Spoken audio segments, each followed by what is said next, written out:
บ้านวงจีดินแดนลับแห่งสาวเผ่าปูลางในกลางภูเขาสาพันปีอยู่นครผู่แขวงยูนนานมีภูเขาแห่งหนึ่งที่มีชื่อว่าจิงหมายซานซึ่งเป็นมรดกวัฒนธรรมแห่งทำอิฐของโลกที่มีซาเป็นหัวข้อหลักในนั้นบ้านสาวเผ่าวงจีแม่นหนึ่งในบ้านของสาวปูลางที่เป็นตัวแทนสำคัญที่สุดในประวัติศาสตร์อันยาวนานกว่าพันปี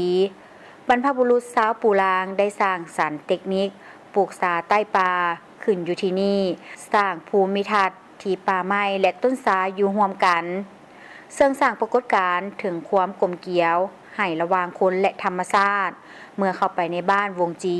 คือกันกับก้าวเข้าสู่พิพิธภัณฑ์สถาปัตยกรรมที่ยังมีชีวิต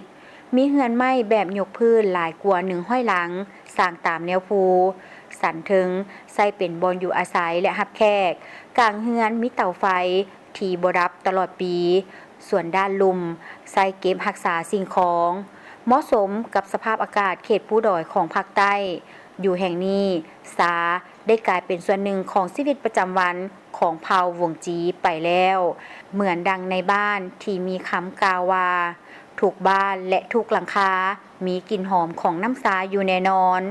ซึ่งแต่ละบ้านแต่ละหลังคาเฮือนแม่นได้เปิดกว้างให้นักท่องเที่ยวสามารถเข้ามาเที่ยวชมในหมู่บ้านโดยความสะดวกสบายพร้อมทั้งร่วมกันนั่งล้อมเตาไฟต้มซาและสัมผัสกับความอบอุ่นตอนรับของสาวปูลางนอกจากนั้นแล้วท่านยังสามารถติดตามสาวสวนซาเข้าไปในป่าซาบูฮานเพื่อเก็บยอดซาอ่อน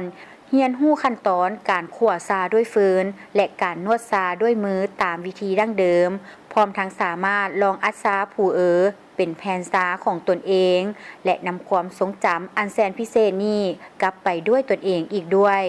ประสบการณ์ด้านวัฒนธรรมของบ้านสาวเผ่าแห่งนี้ก็อุดมสมบูรณ์เช่นกันนักท่องเที่ยวสามารถเซาสุดประจำชนเผ่าปูลางนุ่งไปถ่ายภาพที่มีบรรยากาศภูเขาท่ามกลางวัดเก่าทางหินบูฮานและแสงเงาของปราสาทส่วนห้างจำหน่ายสินค้าของทีละนึกที่สร้างสรรค์น้อยๆตามหอมทางก็เป็นอีกจุดหนึ่งที่น่าแวะเที่ยวชมเที่ยวยามผลิตภัณฑ์อยู่ที่นี่ได้เฮ็ดด้วยมือที่มีเอกลักษณ์ของมณฑลอยู่นานเส้นผ้าทอลายประจำเผ่าปูลางเครื่องจักสานไม้ไผ่และเครื่องปั้นดินเผาฮูบว่าแมวที่สื่อถึงความหมายแห่งการนำโชคลาภและความเป็นสิริมงคลล้วนแต่เป็นของฝากที่เต็มไปด้วยเอกลักษณ์ของยูนนานทั้งนั้น